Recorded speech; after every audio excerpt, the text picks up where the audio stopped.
Christian Eckes may not return to Kaulig racing in 2026 in the O'Reilly Auto Parts Series, and Shane Van Gisbergen and Ross Chastain will join Junior Motorsports in select O'Reilly Auto Parts races in 2026. What's going on, guys? It's Daniel, and welcome back to our video.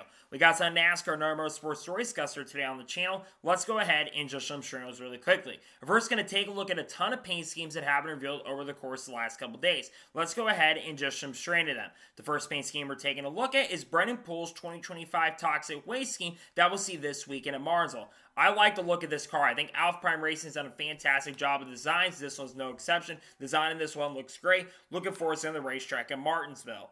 The next paint scheme we're taking a look at is Kyle Busch's 2025 Bet MGM scheme that we'll see this weekend at Martinsville. This is a different look to the normal Bet MGM car, but to be honest, I wish this kind of was the primary that Kyle Busch was using. I think the look of this car looks fantastic. The brownish color they got on it, the colors look great. Looking forward to seeing the racetrack at Martinsville. The next paint scheme we're taking a look at is Casey Mears' 2025 The Pit Stop scheme that we'll see in the Truck Series race at Martinsville. Car looks alright. Truck looks alright in my opinion. Do like the look of this truck. The scheme looks pretty good. I think MBM did a pretty good job on this one. I think this is pretty good. The next paint scheme we're taking a look at is Michael McDowell's 2025 Tide scheme that we'll see next weekend at Phoenix. This is one of my favorite Tide schemes we have seen so far this year. Majority of the time when you have a Tide car or Tide truck, it looks really good. This one looks fantastic. Spire knocked this one out of the park. This is part of the activation for the event at Phoenix. The next paint scheme we're taking a look at is Christopher Bell's 2025 Coupe Fandy scheme that we'll see this weekend at Martinsville. This gives me Coy Gibbs MB&A vibes from like 2001 and 2002. I think this one looks absolutely fantastic. I think Joe Gibbs Racing knocked this one out of the park. It looks pretty solid. Love the colors on it. The next paint scheme we're taking a look at is Ryan Ellis's 2025 Southern Elevator Halloween scheme that we'll see on Saturday at Martinsville. This car looks really good. I love the Halloween look they've gone for this weekend. I think it looks pretty solid. Like the colors, I think it's alright. The next paint scheme we're taking a look at is Carson Osavar's 2025 Moto Casino scheme that we'll see this weekend at Martinsville. I love the patriotic look they've got on this car for this weekend. I've got a patriotic look to it. The colors look pretty good on it. Some of the Moto Casino schemes have looked good. This one looks pretty good. Looking forward to the racetrack this weekend at Martinsville. The next paint scheme we're taking a look at is Denny Hamlin's 2025 King's Hawaiian scheme that we'll see this weekend at Martinsville. I don't really know how to feel about the scheme. Originally when I saw it, I really liked it, and now looking at it a couple different times, I gotta be honest, I'm not the biggest fan of this one. I like they're trying something different. They're kind of going to a throwback look to King's Hawaiian that's been around for many years, but to be honest, I'm not sure how to feel. It does look alright in some instances, but it definitely could be better in some instances, in my opinion.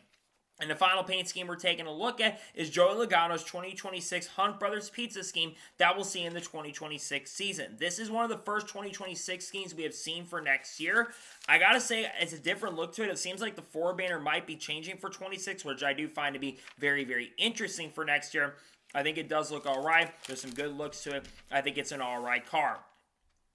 And now we're going to head on to the next story of today's episode as we're talking about Krispy Kreme. As there was reported by Adam Stern, I believe on Sunday night, that Krispy Kreme has bought some new sponsorships assets with NASCAR and the CW. They already sponsored the NASCAR Xfinity race at Talladega. You guys probably saw some of the things they did when Austin Hill picked up the win at Talladega. And for this upcoming weekend at Martinsville, they will be doing the same thing as well. Krispy Kreme coming in, being involved in a sports special O'Reilly Auto Parts Series, I don't think anybody really expected at this point, but I gotta say, it's pretty awesome to see a company like Krispy Kreme, who had association with Greg Galding for a couple years in the Craftsman Truck Series, and who's had association with NASCAR in the past before. I think it's pretty nice to see that Krispy Kreme is coming into the sport. I love seeing new companies come in. We know the O'Reilly Auto Parts Series is growing their platform really quickly. I think this is a really awesome story. Pretty excited to see that Krispy Kreme has bought some new sponsorship assets and will be in NASCAR going forward in the future. Really cool stuff, in my opinion. And now we're going to head on to the next story of today's episode as we're talking about Corey Heim. As it was reported by the NASCAR Insights account earlier this afternoon, that Corey Heim is the only driver in the top 3 series that is full-time that has not had a DNF in 2025.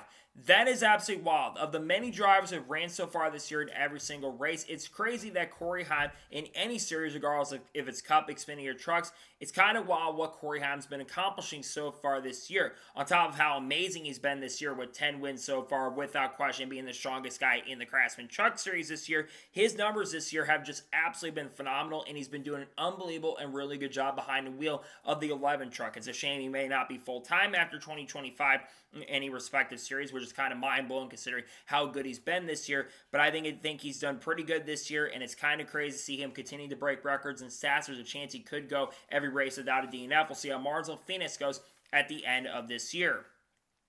And now we're going to jump on to the next story of today's episode as we're talking about the Daytona 500. As earlier today it was reported by Jeff Gluck and other reporters in the industry that they are beginning to have the grass design voting for the 2026 Daytona 500. They're looking to change things up, it looks like, for next year between A, B, and C. When I look at the designs that were kind of put out there earlier today, I think A is probably the best choice you've got. I like the look of design number A. B and C's got some different looks for sure for next year. I think it's different than what they've had the last year or so. But I think the first design number A, I think that's the best one you've got when it comes to designs for the Daytona 500. It'd be the best way to go about it. You've got the checker pattern they've got on that one. Honestly, that's the one I'm really hoping they choose because I think that'd be the best one in general to go ahead and use. I hope that's the one they use because to me, I think it'd be a really good pattern if they were to use that one in 2026. We'll see which one they vote. Everyone's got a chance to vote on it. We'll see which one people decide to vote on for 2026 relatively soon. And now we're going to jump on to the next story of today's episode as we're talking about Logan Bearden. As it was announced earlier this evening that Logan Bearden will drive the 02 truck for Young's Motorsports this weekend in the Craftsman Truck Series race at Martinsville. Logan Bearden has made select starts in the NASCAR O'Reilly Xfinity Series this year and made select starts in the Craftsman Truck Series so far this year. I believe he's still an employee at AIM Racing, but I'm not entirely sure at this point on that front. But Logan is someone who, in my opinion, does have talent and has shown potential over the last couple of years. I remember when he ran, I believe it was for SS Greenlight Racing last year, another organization, where he took that car inside the top 20. So Logan definitely has talent for sure. He's worked hard to get the chance at opportunities to race for organizations, and we've seen the 02 truck at times show top 20 speed depending on what driver gets behind the wheel. I don't think it's realistic to expect Logan to be a factor for a victory, but I think Logan's got a good opportunity here. I think it's a good opportunity to work with the Young's Motorsports team next year. We'll see how he does, and we'll see if he can have a strong run and do really good this weekend in the truck race at Martinsville. And now we're going to jump on to the next story of today's episode as we're talking about Martinsville once again.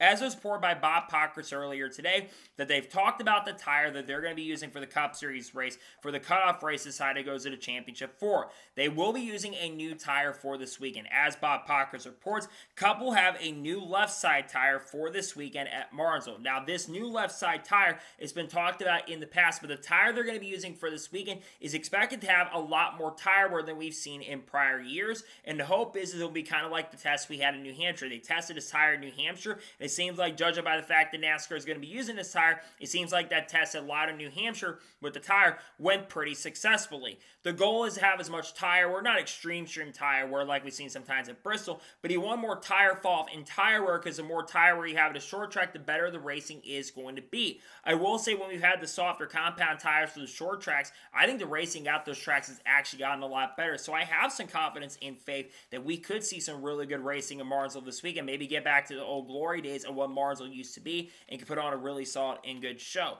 We'll see how things go nonetheless for Martinsville. We'll see if we can have a good racing product because I think Martinsville's been a little better in recent years, but it's good to see we'll have a new tire for this weekend at Martinsville.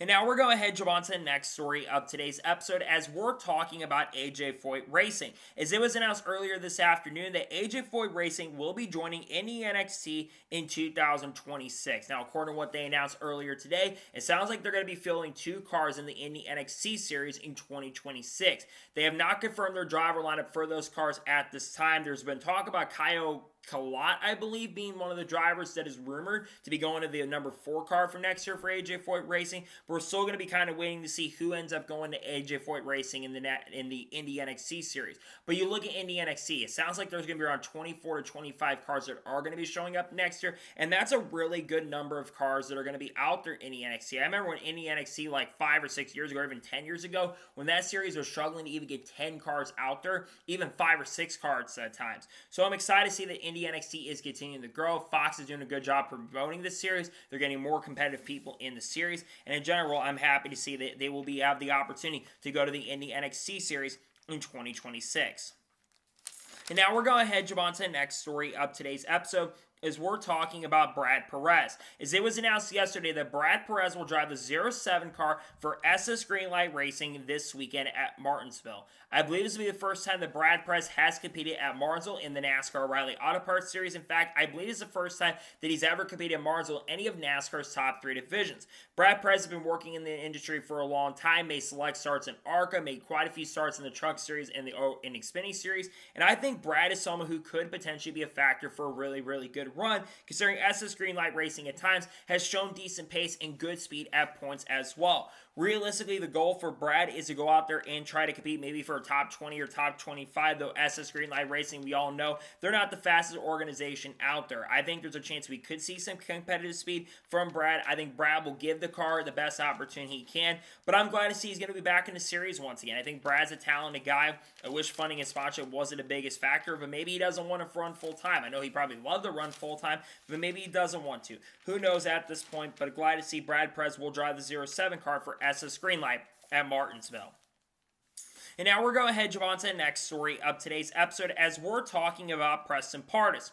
As it was announced yesterday that Preston Pardus will drive the number 50 for Pardus Racing this weekend at Martinsville. I believe Preston Pardus will be doing double duties. I believe he will be competing in the Mazda MX-5 Cup race happening, I believe, on Thursday or Wednesday this week. So it looks like he'll be doing double duty as well. Preston Pardus had a lot of success in the Mazda MX-5 Cup series in the last couple years. He's also a really good road course racer, and you think about Martinsville. A lot of road course drivers tend to do very well at Martinsville, and I think Preston will be in the same position. Now, I do believe there's one car that will be going home, unfortunately, due to owner's points situation. The 50 does not have a ton of owner's points, but because of all the braking areas that we have on the track, I think there's a really good chance and possibility that Preston Pardus could actually, in fact, be really, really competitive, and I think he has a decent chance and opportunity, depending on what type of motors they have, what engines they use. I think it could be something to watch out for to see if he can be really competitive, but I think he's got a solid opportunity here to work with Pardus Racing, which is his father's team, Dan Pardus. I think he'll have a decent chance to be competitive. We'll see how we do, and we'll see if he can show some good pace and speed this weekend at Martinsville in the NASCAR Xfinity Series at Martinsville. And now we're going to head on to the next story of today's episode as we're talking about Maya Snyder. As it was announced earlier today and reported by Joseph Straley that Maya Snyder will drive the number 91 for DGM Racing this weekend in the NASCAR Xfinity Series race at Martinsville. Maya Snyder has made select starts in the NASCAR Xfinity Series in 2025. I believe he actually drove the number 91 car earlier this year at Martinsville, and I believe he also drove for them last year as well at Martinsville as well. Maya Snyder has ran a lot of times at Martinsville in the past, and I remember there was I think a Truck Series race or two of them where he was really strong and really, really competitive, and Maya, I believe, does have a top 10 here in one of this series at this point.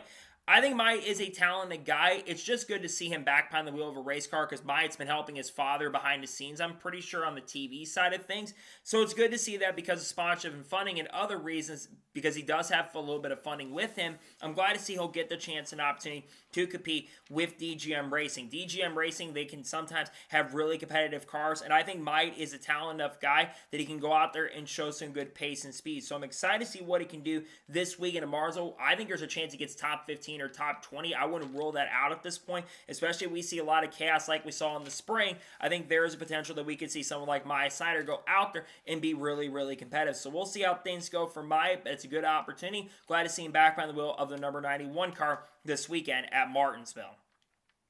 And now we're going to head on to the next story of today's episode as we're talking about Connor Jones. As it was announced earlier yesterday that Connor Jones will drive the number 41 for Nice Motorsports this weekend at Martinsville. Connor Jones, of course, has been competing full-time in the Pro Late Model class and I believe the Late Model Stock Car class of the car store so far this year. I believe he finished 3rd or 4th in the most recent race that took place where Keelan Harvick picked up the win. And I believe he had a chance to win the championship. I think he picked up a win or two in the series this year, but wasn't the most competitive guy on the track. Meanwhile, you think about Connor Jones, right? Connor Jones does have a little bit of a reputation, unfortunately, where Connor Jones can be considered at times a little bit of a hothead, and I worry that that could be a factor because, of course, he retaliated against Matt Mills, which is kind of funny considering he's teammates with Matt Mills this weekend at Martinsville, which I find to be a little bit funny at this point. But Connor, if he can just keep his head on straight and not make dumb moves on the track, he could realistically get a top 20 to 41 truck. Has shown decent pace and speed, and depending on who gets behind the wheel, which again, I don't think Connor Jones is the most talented guy out there, I think he's got a decent chance at that point to show some stuff. So we'll see what Connor Jones can do this weekend in Martinsville. I don't expect him to be a major factor in any way, shape, or form for the win. Hope he has a good run. Maybe he won't have a good run. Who knows at this point, but we'll see what he can do in the Truck Series race coming up on Friday night at Martinsville. And now we're going to jump on to the next story of today's episode as we're talking about Michael Andretti. Now there has been a ton of rumors and a ton of speculation around Michael Andretti maybe coming back into the IndyCar paddock in some way, shape, or form.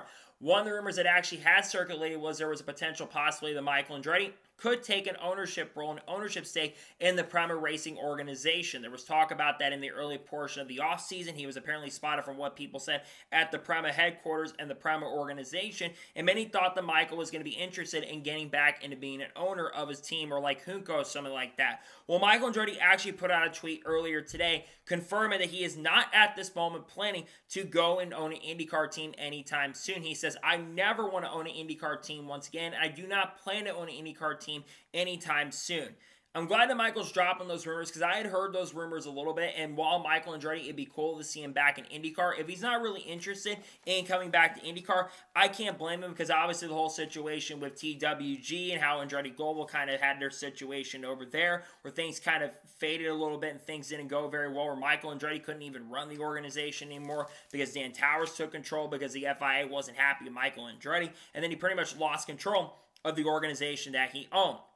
I would love for Michael Andretti, though, to come to NASCAR in some way, shape, or form. I think that'd be really fun to watch because Michael Andretti has expressed interest in coming over to NASCAR. For many, many years, there was talk of Andretti Autosport or Andretti Global coming in. Now, obviously, they have some association with the Spire Motorsports team with TWG Global, which I think in the future, Andretti Global is going to become TWG Global. I think that's just what the team is going to end up being in the near future. You're seeing the Andretti Globals less and less logos, less and less every single year. So I would expect down the road, they're probably going to get rid of those logos in the future. Nonetheless, we'll see if Michael Andretti does decide in the near future to come and do something else, but I'm glad to see he finally confirmed it, that he won't be doing it. I'm not really surprised at this point. I think the main focus for him is to try to figure out what his future in motorsports is going to be, but we now know for sure he will not be owning an IndyCar team at all in 2026. And now we're going to jump on to the next story of today's episode as we're talking about Colton Herta. As it was officially announced early this morning, Colton Herta confirmed himself as well that he will be going to Formula 2 in the 2026 season. Now, what team will he be driving for in Formula 2? Well, the team he'll be joining up is with High Tech GP. I haven't really done a lot of digging on High Tech GP. I don't know how good or how bad this organization is, but him going to Formula 2 is not surprising. There were some early rumors in the early portion of the offseason for IndyCar that he could go to Prema, but those rumors kind of got denied really quickly. But obviously we know he'll be the test driver for the Cadillac team going into 2026. I don't believe at this time he'll be the reserve driver for the team, but I have to think down the road after the testing side of things, he'll probably end up being the reserve driver in the future. Now looking at Colton Herta for next year, I really believe that Colton Herta is going to be strong and competitive in 2026. He's going to be one of the favorites, I believe, to go out there and win the championship because of the experience he has. We know Colton Herta is a fantastic guy on an open wheel. Yes, he hasn't won a million races in IndyCar, but he won 9 races, including some pretty big events like the Long Beach Grand Prix, I believe, back in 2020 or 2021. And I would expect Colton Herta to be a major, major factor to win races next year. If he doesn't win in Formula 2, then things are probably not looking up at this point for drivers of IndyCar. But I expect Colton to be super confident and really, really good. The long-term goal for Colton obviously is to go to Formula 1, which Sergio Perez and Valtteri have a contract through 2027, and then 2028 he could go there. So he might be one of the older rookies we see going to Formula 1 in the future, but I think Colton ends up in a Formula 1 ride in the not-so-distant future, judging by the fact they really like him, they're really interested in him, and they really like what they've seen from him as he'll go to Cadillac in the future, I think, in Formula 1. But I'm excited to see what he can do with High Tech next year. I expect it to be strong and competitive for sure, show some good pace and speed, be a factor for the championship. Hopefully, I think it's going to be a good year, and I'm just glad he has found that he will be in NXT. He'll, of course, be racing next year in Formula 2. We'll see how he does, and we'll see if he can show some good pace and strong speed in 2026 with High Tech GP in Formula 2.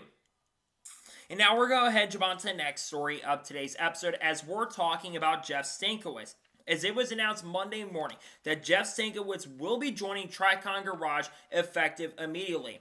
He'll be joining the competition staff and likely be one of the directors of the organization going forward for the remainder of 2025, going into 2026 as well. Now, they did not announce anything other than that he'll be part of the competition staff going forward, but I would have to think because Jeff Stankiewicz does have a lot of crew chiefing experience, I would have to believe that he'll probably be a crew chief for one of the drivers in 2026 at Tricon Garage, depending on who ends up being at that organization next year. There's still some questions around what's going on with Tricon at the moment. Jeff Stankiewicz had been Grant Enfinger's crew chief for the last couple of years, and he had some really solid success last year in 2024. Grant Enfinger, I believe, won 2 or 3 races last year, ended up making the championship 4 and had a solid chance to win the title at Phoenix. Then, of course, he won a championship, I believe, with Sheldon Creed in the Truck Series back in 2020, and he's been around the block for many years in truck competition. And I think this is a really strong and really good hiring from Tricon Garage. I think they need to bring someone in who does have a ton of experience with Tricon, because obviously there's a good chance that Corey Heim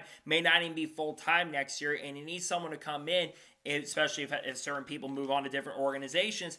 I think that they need to bring someone in who can really help the organization continue to get better. I have confidence that Jeff is going to come in here and do a relatively good job. I think he's going to be someone to watch for. And again, like I've already mentioned, I would expect that he will very, very likely be one of the crew chiefs for Tricon next year, depending on where certain people end up going in 2026. So we'll see how things play out on that front for Jeff Stankiewicz. But I'm glad to see he'll be joining up with Tricon next year. I'm excited to see where things go for him. I think it's going to be a fun year for him to be with the program next year. I look forward to see how things go in 2026. So see how things go, and we'll see if he can have a strong year and be really competitive with the Tricon Garage team in the Craftsman Truck Series in 25 and also in 2026 as well. And now we're going to head on to the next story of today's episode, as we're talking about Brad Sweet. As Brad Sweet shockingly announced during the awards banquet for the High Limit Series after he had a great year, I believe almost won the championship this year, he has suddenly and shockingly announced and confirmed that he will retire from full-time racing effective immediately and will not run full-time with Casey Kane Racing in the 2026 season. This is definitely really surprising. I think a lot of people, especially in the dirt world, probably thought there was a chance and possibility that Brad Sweet could go full-time once again in high-limit racing in 2026. But Brad Sweet is starting to get a little bit older on the dirt side of things. I think Brad is in his mid-30s at this point. But to be fair, there are drivers who do race into their 40s and 50s. Steve Kinzer raced in his 50s and 60s. And we know Sammy Swindell, even though he's in his 60s at this point, he is still going out there and competing. The big thing, and I think a big reason why Brad Sweet is not going to be full-time racing is because he owns a High Limit Series, and there's people that don't like the fact that he's going in there and racing when he owns a series. There's a lot of people that kind of think that's against kind of right things. It's similar to a situation with Penske, where Penske has their own team competing, where, of course, Roger Penske does own the series. A lot of people kind of feel like that with the High Limit Series. I think Brad Sweet is making that decision to back away from full-time racing, so that they don't have a situation where they're basically a collapse, whatever that word is, where basically they're doing two things, and it's not the best thing and not for the best of both worlds. But it's sad to see him retire from full-time racing. Brad Sweet is an icon of the dirt world. He's been amazing for many, many years. And again, it sucks to see that he is no longer going to be racing full-time. Now, he is still going to be racing in 2026, at least on a part-time basis. But that wasn't made exactly clear how many races exactly he is going to run in the 2026 High Limit season. I don't know if he'll be in the World of Outlaws. I think there is a chance he could be in the World of Outlaws in some way, shape, or form. We'll probably find that out here in the near future. But Brad, I don't know if you ever watched this video, but congratulations on an amazing career. Congratulations on being one of the best dirt guys over the last quarter century. Thank you for everything you've done for motorsports. Sad to see you won't be full-time. Maybe come over and do some NASCAR stuff. Maybe make a one-off or two-off next year. There's a lot of races open, and I would love to see you come back and do some NASCAR stuff. But like I said, congratulations to him on an amazing career in the World of Outlaws and High Limit, and congrats on an amazing time racing in the sport. Sad to see, though, he's officially retired from full-time racing. Sucks to see that he will not be full-time in 2026, but it's not the most shocking, surprising thing, considering some of the rumors that we've heard over the course. There were rumors about it, but it wasn't anything confirmed. Sucks to see, though, he's retired from full-time racing. And now we're going to head on to the next story of today's episode, as we're talking about Brendan Queen. As it was announced earlier today that Brendan Queen will drive the number 7 for Spire Motorsports in the NASCAR Craftsman Truck Series this weekend at Martinsville. Brendan Queen will be doing double duty as he'll run not only the Truck Series race with Spire Motorsports, but he also drive the number 11 car for Kaulig Racing. As of course we know, he'll be driving the next 2 races with Kaulig Racing, as of course it was confirmed last week that he'll be driving full-time for Kaulig Racing in the Ram program in 2026. Brendan Queen driving for Spire Motorsports, this is a really good move. Now, he has made a start with Spire Motorsports so far this year. I believe he finished inside the top 20, but wasn't the most competitive guy out there. But we have to remember one thing. He was in the 07 truck, and that 07 truck, for the most part this year, has not been fast and really, really competitive. It was a struggle for Kyle Larson, for example. In the 2 races, he was the best driver behind the wheel of that car, and Kyle Larson only got 1 win. It wasn't even the fastest truck in the race when he won that event at Homestead. Then, of course, he drove at Bristol and finished in second. Meanwhile, Kyle Busch failed to win in that truck. And other drivers who got behind the wheel failed to win in those trucks as well. I think Brendan Butterman Queen with the 7, which the 7 has gone to victory lane this year with Carson Osbar and Kyle Busch.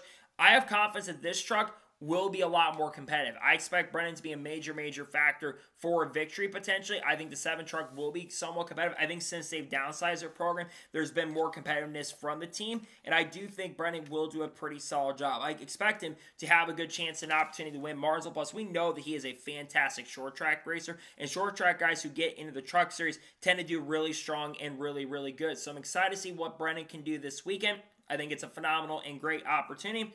And like I mentioned before, he's earned the right to be full-time with the Ram program. We'll see how else goes. There's been rumors of other people like Cletus Farm and other things going over there next year. But I think for Brendan, it's a good opportunity to get more experience. Not a bad idea, and he'll do double duty this weekend. I think he'll be strong and pretty competitive with Spire Motorsports this weekend at Martinsville. And now we're going ahead and jump on to the next story of today's episode as we're talking about Rodney Childers. Now, late last night, Rodney Childers put out a tweet discussing his work with Junior Motorsports, and yesterday was his first day working at the Junior Motorsports team and organization headquarters. Obviously, we know that Rodney Childers will be working with Junior Motorsports officially full-time in 2026, as he'll be the crew chief of the number 1 car for Junior Motorsports in 2026. That will be split between Carson Quaffle and Connor Zilish, 2 of the best rookies we have seen so far this year, and in my opinion, the 2 best rookies we've seen in NASCAR Xfinity Series so far this year. I really love that Ronnie's coming over to this program. I think Ronnie is going to be able to do a lot of things he got to do with Stewart Haas Racing when they were extremely dominant. Ronnie worked with a lot of drivers over the years. He won races, of course, with Kevin Harvick. Kevin Harvick is the guy who had the most success with Rodney Childers, where he picked up a championship, and I think he won like 37 or 38 races in that tenure. But he also won a lot of other guys. He won with Brian Vickers. He almost won with Mark Martin multiple times back in 2012, for example. He won with David Rudiman in 2010 and in 2009. He almost won with Scott Riggs in the mid-2000s. He is someone who's been so successful with so many different teams, so many different people, nearly won a few races with Josh Berry last year. And I think in general he could have been good with Justin Haley, but obviously that deal unfortunately fell through for Justin Haley to be with the program next year. But I really like Rodney Childers a lot being down here. I think there's more openness you can do with these cars, and I think he's going to be able to really help Junior Motorsports. We have seen Junior Motorsports be more competitive this year. Now, they're losing Jim Pullman going into next year. He'll go to work with Kyle Busch, but I think Rodney Childers is going to be the perfect guy that can be that replacement for a guy like Jim Pullman, who is a fantastic and really good leader. And I think Rodney will be that guy who can be the leader, and he commands respect with the people he's worked with at this point over the years. So I'm very excited about this for Rodney to be with the program. And again, I would thought it would have been, we've been waiting until 2026 for this partnership to begin.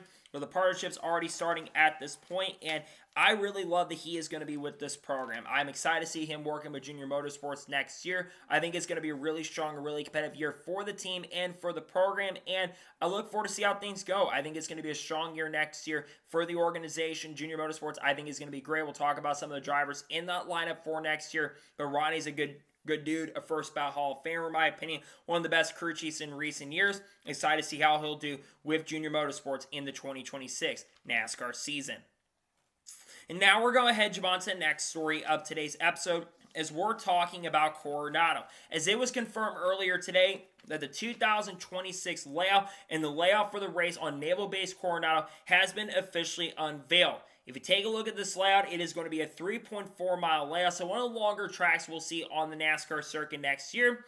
And of course, it will be 16 different turns. There's some interesting corners of the track. I think it's like the carrier turn in turn number 5. And when we take a look at the 3D render, I gotta say, looking at this layout and looking at this track, I actually like a lot of things about this track. There's some tight 90-degree turns, which I think for the Cup Series is going to make those turns really interesting, and those are going to be some really good passing zones for people to go through. But there's also a lot of straightaways as well. We're going to be able to have an opportunity to make passes on those long straightaways because you'll be able to use the draft. We know the next-gen car does have a lot of drafting that goes into effect with it, so you're probably going to see a lot of drafting take place in it, so it could feel like a super speedway race in some way, shape, or form. Obviously, we talked about this earlier this year, a couple days ago, where for the truck race, no one's going to be able to go in unless you're on the military base, and military families will be allowed in, but outside of that, no one else is going in. But I really like this layout, and I'm just excited for this event. I think this is one of the biggest things that NASCAR has done, and while I don't agree with a lot of the newer things that NASCAR does all the time with a lot of the new things, I love that they're trying something like this, and I think this could absolutely be a massive success for NASCAR. It's going to be on Amazon Prime next year, and there's going to be a lot of people that are very interested, and I think you're going to have pretty good ratings for that, and they're doing a lot of promotion for the event. Now, one thing that still needs to be confirmed is how long the race exactly is going to be. It's mentioned it will be like a 250-mile race, but 250 is just for the 250th anniversary of the country. So there's nothing really official exactly how long the race is going to be. It could be a 100-lap race, which would then be a 340-mile event, which I'm not sure if NASCAR is going to want to do a 340-mile race. My guess is it's probably going to be very similar to the length of how the Chicago Street Course race was, maybe like a 50 or 60-lap event, maybe then shorter for the Truck Series and the O'Reilly Auto Parts Series next year. But we're still waiting on that to be officially confirmed for next year on top of that. So we'll see what the official length of the race is going to be. That's probably going to get announced at some point during this off season, which I would expect that to be coming pretty soon. Because since we're not that far away from the off season, they'll probably start confirming that once we also get a little bit closer to figuring out exactly what the lengths are going to be. But looking at the favorites, you got to look at Connor Zilch and Shane Gisbergen. Those are going to be the two favorites for that race, and I think both are going to have a solid chance and a really strong opportunity to go out there and win the event. I think they're both going to be fast and competitive. I think they're both going to absolutely be the favorites. They're both really good road course guys. They always do a phenomenal job on the road courses, and I think it's an exciting time for Coronado. We could also see Jimmy Johnson and Sheldon Creed run the Cup Series race on top of that. Should be very interesting and should be really exciting to see how things go for 2026 at San Diego. It might just be a one-year thing, but if it's a one-year thing, I think it could be exciting, and I think there's some good things around the event, and I think it could be a really exciting event in 2026. And now we're going ahead and jump on to the next story of today's episode as we're talking about silly season. Now, we are going to talk about some of the new things for the 2026 silly season in just a short little bit near the end of this episode. But one thing that was mentioned during the most recent teardown that went out this past week, Jeff Gluck was kind of talking about the fact that Daniel Suarez, we of course know, will be going to Spire Motorsports, and that announcement is expected to be coming at some point later today, that Daniel Suarez will go to Spire. But he mentioned that Daniel Suarez likely is only going to get a one-year deal with potentially an option year with Spire, where the team would have that option, not Daniel Suarez having the option, because he mentions that there are going to be a ton of free agents that are going to be available for the 2027 season. He also mentions that there is at least one driver in every organization that will technically be a free agent at the end of 2026 going into 2027. I think we all know some of the organizations. Richard Schultz Racing, both Austin Dillon and Kyle Busch will both be in contract years in 2026. I would not be surprised if Austin Dillon does retire at the end of the 2026 season to go to more of an executive role in the future.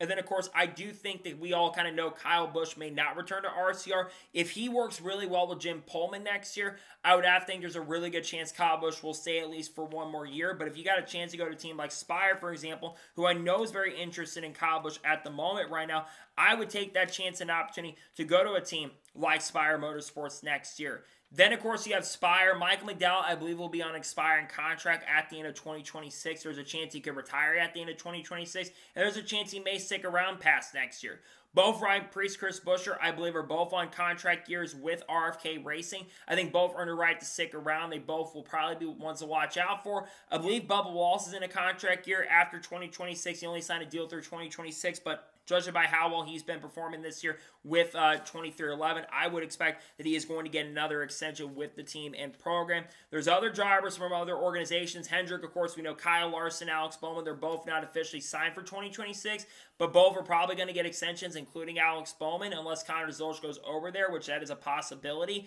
We also know Ross is signed through 2027. There's other teams like Front Row that have drivers unknown. Joe Gibbs Racing has, I believe, Chase Briscoe and Chris Bell have their contracts up after 26. Both are going to get extended for sure on that front. But I do think that the 2027 silly season is certainly going to be interesting, not just for the Cup Series, Cup side, but Truck and Xfinity. Obviously, of course, we're still waiting on what's going to happen with the Ram side of things, if they'll go Cup Racing in 2027, if Kaulig will be that team. Ty Dillon technically will be a free agent next year. There's other guys in this lower series who'll be free agents at the end of 2026. But I think there's a lot of drivers who could be on the move, making different moves and going to different organizations. We'll see where things kind of play out for 2027. I think it's going to be fun to watch how that silly season plays out in the lower series next year. We'll see where things kind of end up landing for in 2026 at this point, or actually 2027, I should say, because I think 2027 there's going to be a lot of changes that are going to happen in the next couple of years in the NASCAR Cup, Xfinity, and Truck Series. And now we're going ahead and jump on to the next story in today's episode as we're talking about updates on the 2311 and Front Row Motorsports lawsuit.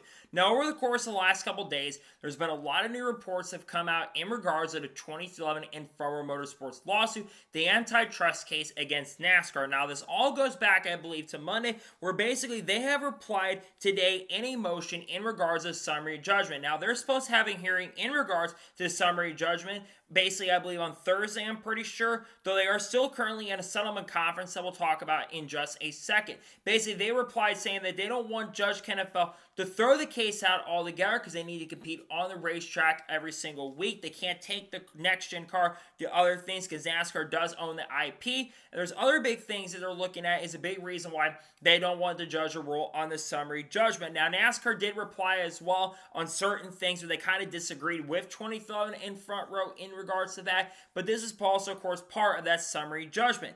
Now, continuing on, earlier today, it was reportedly by Bob Pockris that the Driver Advisory Council is basically, I'm not entirely sure if they're on the side of 2011 and Front Row or if they're on the side of NASCAR in this situation. Now, keep in mind, the person who runs the Driver Advisory Council is Jeff Burton. Jeff Burton a lot of times has sided with NASCAR and things, especially over the years, defending the playoffs, among other things, but he does run the Driver Advisory Council, which is one reason why he's been also considered for the NASCAR Hall of Fame, because he does run that committee, which I believe Denny Hamlin not too long ago was part of that Driver Advisory Council. I don't know if Denny Hamlin's still part of that, if he was ever part of that, but I think there's been a lot of drivers who are part of that Driver Advisory Council. They're saying that if 2011 and Front Row do in fact win the lawsuit, and they don't reach a settlement, if things do change with the driver contracts and the driver salary, among other things, they don't really want that to change at this point, and that being negative to them if they went ahead and did that at that particular moment. But now we get to the big thing, the settlement. This is one thing a lot of people have been kind of talking about, is settlement between NASCAR and 2011 and Front Row. Earlier today, there was a hearing between 2011 and Front Row Motorsports and NASCAR in regards to settlement. Now, we all kind of thought there'd be a decision made if they're going to settle or not. Well, there is a chance it could happen some point today. A decision is made. NASCAR is apparently wanting to settle this court case in general against 2011 Front Row. A big reason why they do want to settle this whole entire case and not basically go to trial is because if they go to trial on December 1st, a lot of dirty laundry is going to come out. And it's not just NASCAR that wants this to kind of go through where they go to the settlement. It's also the other teams. Many team owners have actually signed a declaration saying they want this whole thing to be settled in general. Richard Childress, Joe Gibbs, Rick Hendrick, I believe Justin Marks wasn't one of them, but I believe Carl Long, BJ McLeod, Brad Keselowski, among other top-level owners, have basically come out and said they want this whole case to be settled and this trial to not happen at this point. What a lot of the team owners are really worried about is if NASCAR loses the suit, the sport could change forever. Now, one thing a lot of people are wondering, was there a decision going to be made today? They did not have a settlement decision made today. It sounds like at some point, well, yesterday when you're watching this, but today they are going to meet once again, and there is still a potential possibility that we reach a settlement agreement.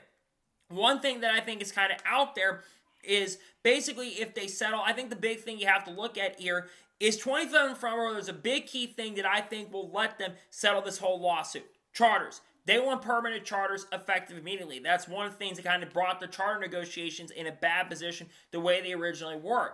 If they're able to get permanent charters, I think 23rd and Front Row would actually back away from this lawsuit, and I think this lawsuit would be done in general. It would probably be in NASCAR's best interest at this point to give them the permanent charters. Maybe they have to give up control of ISC. They can no longer have that. Maybe they can't have control of ARCA going forward. But there's other things they can't have. To me, when it comes to settlement, I think originally, like a few months back, I would have said there's no way they're going to settle. They're going to go to trial. I'm kind of 50-50 on this. I think there's as much of a chance they settle as they go to trial. I would prefer them settle this lawsuit in general at this point because it's been frustrating covering this story. It seems like every week with new updates.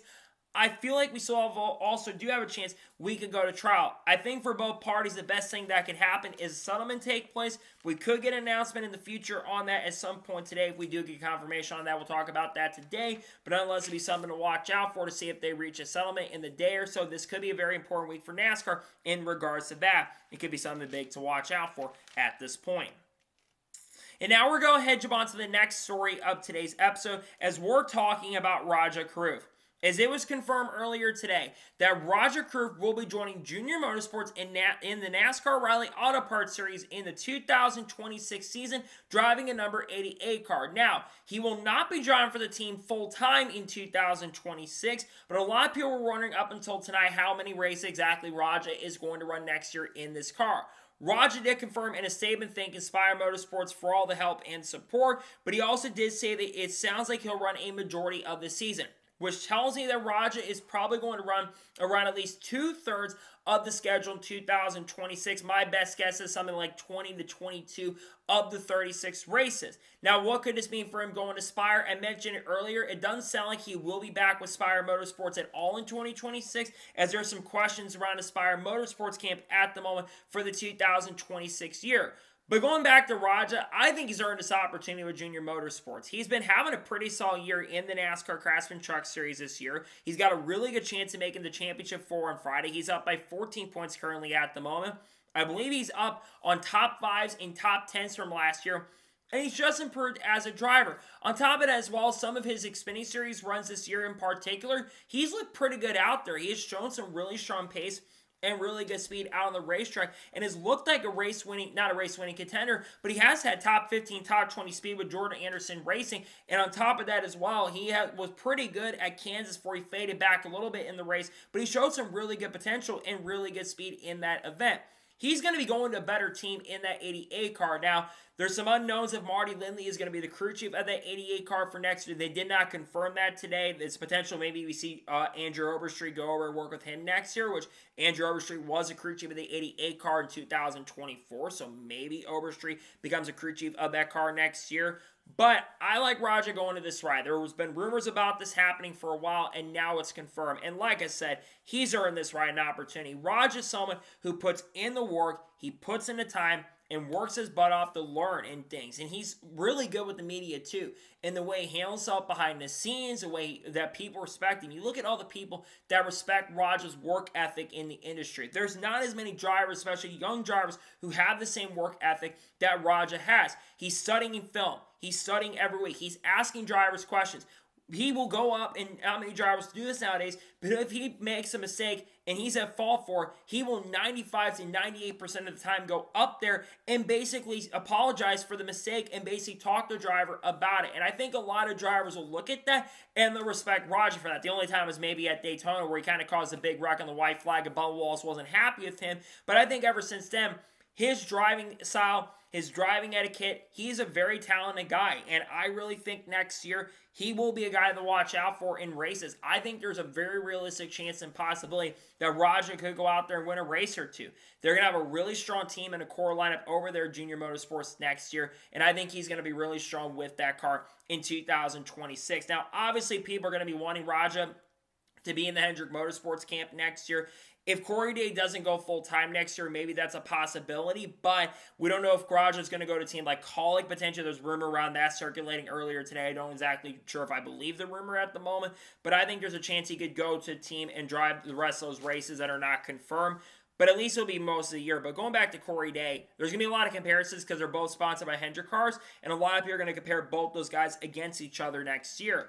And I think Corey Day's starting to find his footing. I think he's becoming a better driver. He's not had as much pavement experience as Raj has had. We got to remember, Corey Day's only had like a full year of pavement experience. Well, Raja Karuf has been doing pavement his whole entire career at this point and doesn't have a lot of dirt racing experience. So I think we have to cut Corey slight slack. And I think he's starting to show a little bit of that improvement. And I think it takes time for some young guys in particular to get up there. Now, for the 88 car the rest of the year, potentially we might see some other guys. I wouldn't be surprised if we see some of the Hendrick guys get over there and drive on a part-time basis, like for the rest of those races Raja doesn't run, like Kyle Larson, like Chase Elliott, like William Byron, like Alex Bowman. Wouldn't be surprised if any of those guys are behind the wheel of that 88 car next year. We saw Kyle Larson drive the 88 car this year go to victory lane. We've all seen other times where Larson drove the 88 car, actually went to victory lane, but then back in 2022. I believe at Watkins Glen. It would make a lot of sense for that to happen at this point. But I'm excited for Raja to get behind the wheel. I think it's going to be good to see him with Junior Motorsports next year. I think he's going to be really strong, very fast, and very competitive with that program. And I think it's going to be a strong year for Raja. It's exciting to see him going over to Junior Motorsports next year. I think it's going to be a fun and a great season for Raja. And again, I wouldn't be surprised or shocked if Raj Karuf is able to go out there and pick up a win and get a victory in the 2026 year.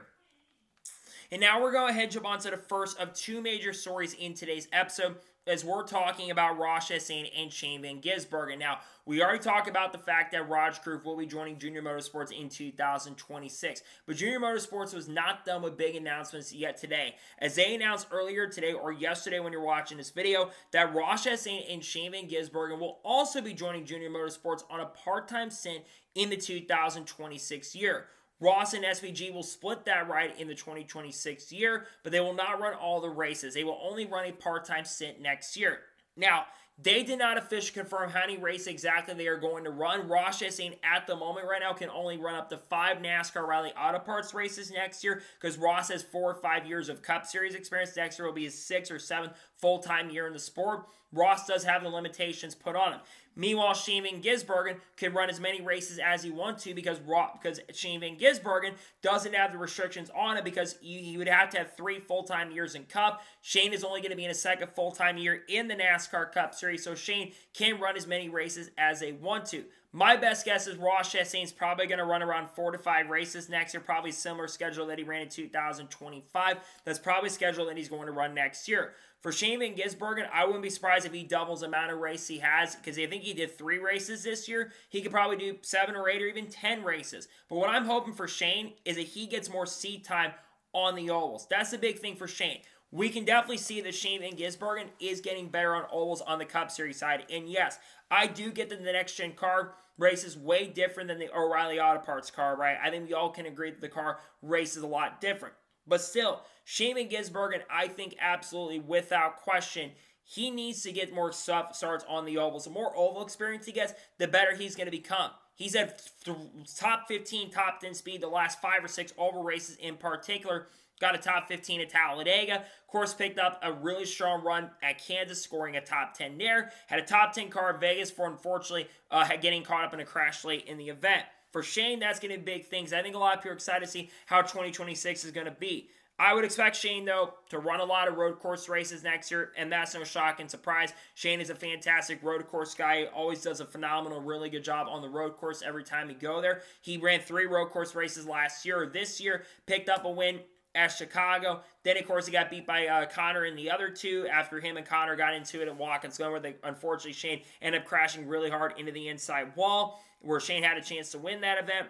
And then, of course, at Sonoma, they raced each other pretty respectfully and clean, and Connor went on to win, and Shane finished second. Those 2, I think, are going to be really fun to watch in the Cup Series. And Xfinity, too, because Connor's going to run some Xfinity Series races next year as well. So both those guys will get the chance and opportunity. What this also confirms is that Trackhouse Racing will continue their partnership with Junior Motorsports in 2026 as well. There's been a lot of theories around, and I've kind of seen in recent time that many people think that if Junior Motorsports ever wants to go Cup Series racing in the future, many think that this could be the potential gateway for that to happen, and I wouldn't be surprised if that gateway happens where you see Junior Motorsports buy into the Trackhouse organization instead of just going and buying their own charters for the team. I could absolutely see them finding a way to try to buy their way into the organization down the road for like 2027 or 28, because Dale Jr. has mentioned that if he was ever going to get a charter, it would be with an investor. But I absolutely do think that this is a really good move for SVG and basically for Junior Motorsports to continue that partnership, because Justin Marks likes working with Junior. They work together in the Cars Tour. They're part of the ownership group for the Cars Tour, and it makes a lot of sense for that partnership to continue next year. The other side of things is Ross Chastain. Ross is really competitive in the other series this year in the Xfinity. He didn't win a race this year, but he showed really strong pace and really, really good speed. And I would expect Ross to continue doing the same thing in 2026, where Ross, I truly believe, is going to be a factor and a major, major contender for wins next year. I think he's going to be someone to watch one of those 5 races he gets. Wouldn't surprise if you see him run the race like Darlington, where he's been really good. There are going to be 2 Darlington races. I think both are actually before the playoffs for the O'Reilly Auto Parts Series. For Shane, going back to him for a minute, he'll probably run the San Diego race if Cup guys are allowed to run. If not, he'll probably schedule maybe some ovals around that time as well. But I expect both guys to be strong and very competitive with JRM next year. And like I said, this is a really good move for both guys in both parties. And I think that the partnership continuing is a really big deal as well. And I think that Ross and Shane are both going to be fast and really strong next year. There's other questions around this 9 car too, by the way. There's talk that A.J. Allmendinger could end up in this car on a part-time basis, and I wouldn't rule that out as a possibility next year at this time. There's been rumors around other drivers getting into the Junior Motorsports program. There were talks about Park Clerkman getting involved. That's still been denied at this point. But there's still some confirmations that do need to be announced for the other series, which we'll talk about in the silly season portion of this episode coming up very soon. But some exciting stuff for sure to see that Ross and Shane Van Gisbergen will be part of Junior Motorsports once again in some way, shape, or form. I think they're both going to be fast. I think they're both going to show some really competitive and really good speed next year. Excited to see how Ross and SVG does. Like I said, I think Junior Motorsports got stronger, and I think the team will be very good in 26. We'll see if Martin Lindley is a crew chief or if it's going to be Corey O'Shea. We'll see who's the crew chief of that car, because that was not confirmed outside of the announcement for SVG and Ross Chastain for the 2026 NASCAR Rally Auto Parts season. And we'll see how they both do next year. And now we're going to jump on to the final major story in today's episode, as we're doing a little bit of a silly season checkup. Now, there has been some new silly season rumors that have been circulating for the NASCAR Craftsman Truck Series, the Cup Series, and the NASCAR Rally Auto Parts Series for the 2026 year. And there's been a lot of chat around some of these things. Let's first begin by talking about the Truck Series and begin with Nice Motorsports. Early on Monday, the Daily Downforce, which has gotten some things right and have gotten some things wrong. They kind of act like a normal account from time to time, a parody account, but they put out a rumor around Nice Motorsports, and it sounds like they might have confirmed some of the people that will be back or joining Nice Motorsports next year. First, starting out with Matt Mills, they have confirmed it sounds like that Matt Mills will be returning to Nice Motorsports in 2026. If this is true, this isn't surprising and shocking. Matt Mills has been with Nice Motorsports the last couple of years, and if I'm not mistaken, one of the new people that has joined with the organization for next year, one of the new people, the ownership group, I believe it's Josh Harris, I'm pretty sure. He is the owner of JF Electric, and JF Electric has a ton of funding and sponsorship, and they've been really associated with Matt Mills. While Matt Mills hasn't been amazing this year, this move doesn't surprise or shock me that he'll very likely be back with the program in 2026. The other thing they reported is that Connor Hall, it sounds like is going to run a majority of the races with Nice Motorsports in 2026. There's been rumors that Connor Hall is looking to move up to the Craftsman Truck Series next year. There was talk of him maybe being a candidate for the Kaulig Racing Team next year. That does not 1,000,000% sound like it's going to entirely be the case at this point right now. But Connor Hall going to Nice, that'd be a really good start. They've taken some guys from the short track scene and given them chances and opportunities. I think about Carson Hocevar. I think about Caden Honeycutt, who won the Snowball Derby, who's going to probably end up at Tricon Garage next year. And then there's other drivers like Ross Chastain, who came from the short track scene, who got chance and opportunities in Nice Motorsports and had a ton of success. I think Connor Hall will be successful next year if he's with Nice. I think depending on who he works with, whether it's with Phil Gold, whoever it is at this point, I think him running the majority of the season makes a ton of sense. Very talented guy. Won't be back with Junior Motorsports next year. I like Connor Hall a lot. Very talented guy. It sounds like he might be moving up next year to the NASCAR Truck Series. Moving on to Corey Heim. There's been a lot of chat around Corey Heim for 2026. One of the big rumors, and I talked about it in my rumor page for the free agent side of things, of the top 10 free agents, it doesn't sound like Corey Heim is going to have a full-time ride for next year, unfortunately. And there's a lot of questions around what's going to happen depending on what happens with the lawsuit between NASCAR and 23XI Racing and Front Row Motorsports. The rumor is that he's going to drive part-time for 23XI and Cup, run part-time with Sam Hunt Racing next year, and it sounds like part-time with Tricon Garage and Trucks. His replacement is expected more than likely to be Caden Honeycutt for next year. That's what a lot of people speculate, and I've kind of heard as well, is he'll likely end up at Tricon Garage on a full-time basis next year. That's the rumor that's been circulating, and I think Caden's good, but I don't think he's as good as Corey Heim, and it's frustrating to see that Corey Heim more than likely will not be full-time next year in NASCAR's competitions. He should be a full-time driver. He's way too talented not to be a full-time guy at this point, but I would expect Corey Heim to not be full-time next year in any series in 2026 and probably be with multiple different teams. Moving on to Daniel Suarez.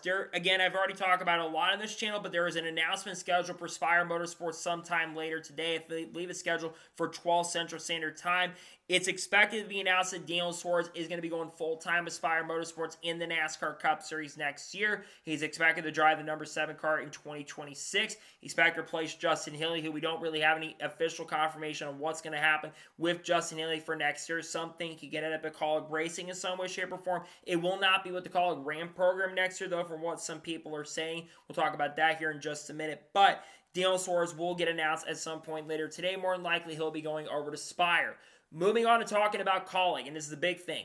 Kaulig Racing's Xfinity program may not even be around next year. There is a lot of chatter that Kaulig might be shutting that program down altogether or could have a rotation seat with their rides. The new big rumor going around is that Christian Eckes may either be going to Kaulig's truck program next year, or it sounds like he may not be returning to Kaulig Racing at all next year and instead might be going to McAnally Hogeman Racing in the 2026 year.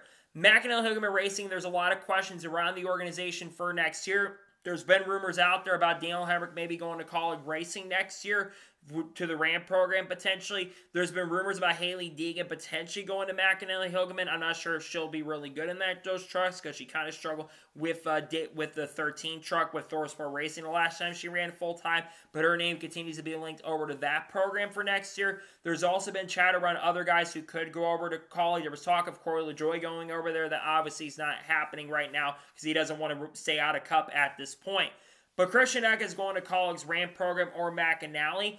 I'll be real and honest, I hate that he probably won't be in Xfinity next year. I think Christian Eckes is a talented enough guy that he could do really good in Xfinity car if he had better equipment. There was talk of him going to Junior Motorsports at one point, but that unfortunately kind of fell through, and I hate that for him because he is such a talented guy. We saw what he could do with McAnally last year. He was the only guy a lot of the year that could keep up with Corey Heim in the championship. In fact, if you look at his stats, he was almost at points better than Corey Heim. It's a shame to see that this year because Kaulig Racing just hasn't been that strong this year with their competitiveness and the equipment they've had. It's unfortunate to see this team just not look that good out there, sadly. So I hope for Christian he ends up with a good team next year, but it sounds like he may be out of Kaulig. It sounds like he'll probably end up in one of those teams, and I think it'd be good for him to be in one of the Kaulig trucks next year, but I'm not entirely sure if that's going to be the case because Dodge and Ram are making decisions on who is going to be part of that program next year, and I'm not sure exactly when they're going to start announcing other drivers at this point, but there's some announcements, I believe, coming down the road on that program for 2026, but I hate that Christian doesn't sound like he's going to be full-time next year. It sounds like he may be out of Kaulig in 2026 for 26. We'll have to wait and see. Other drivers still need to get confirmations, like Harrison Burton is expected he's going to go to Sam Hunt Racing next year, but nothing official on that front. And Cletus McFarland probably going to be in ARCA next year. Brett Jones Racing might go to Kaulig's Ram program in an all-star truck, but who knows at this point. But nonetheless, we'll wait to see for more stuff to get confirmed and see where drivers will end up in the silly season for 2026. So that is going to today's special breaking news and a full NASCAR news and motorsports news video. I want to thank you guys for watching. Please subscribe to the channel, notifications on, so if when a video does go live on my channel. Follow me on Facebook and Instagram and support me on Patreon as well. Let's go over that and comment your thoughts below on today's episode. Where do you think Christian Eckes ends up next year? Let me know your thoughts in the comments below. And what are your thoughts about Shane Van Gisbergen and Ross Chastain joining up with JRM and Xfinity next year? Let me know your thoughts in the comments below. We're going to have that video talking about the Spire announcement later today. We should have the Xfinity Series race picks for Martinsville if not, we might push that, of course, to Thursday, where we'll have Cup and Xfinity picks, and then on Friday, we'll have a NASCAR news video drop, and then, of course, we'll have the truck review, then Saturday, Sunday, reactions to the Cup and Xfinity races from Martinsville and the Cup qualifying reactions on Saturday. Then Monday, we should have a NASCAR news video dropping, and we're going to be doing the truck championship predictions on who I think is going to win the championship. We've got a lot of content coming on people like Haley Deegan, Shane Van Gisbergen, Carl Edwards, Kurt Busch, Kyle Busch, Bubba Wallace, Ross Chastain, Sheldon Creed, Sam Merritt, Frankie Muniz, Cletus Zafron, Dodge Ram, Will Brown, Brian Feeney, Cam Waters, among other things on the channel in the coming days, weeks like Connor Zilch and JRM. So anyways, like I said, I want to thank you guys for watching today's episode. I'll see you guys next time for more great, awesome NASCAR content, other motorsports content on the channel like this. Take care, everybody.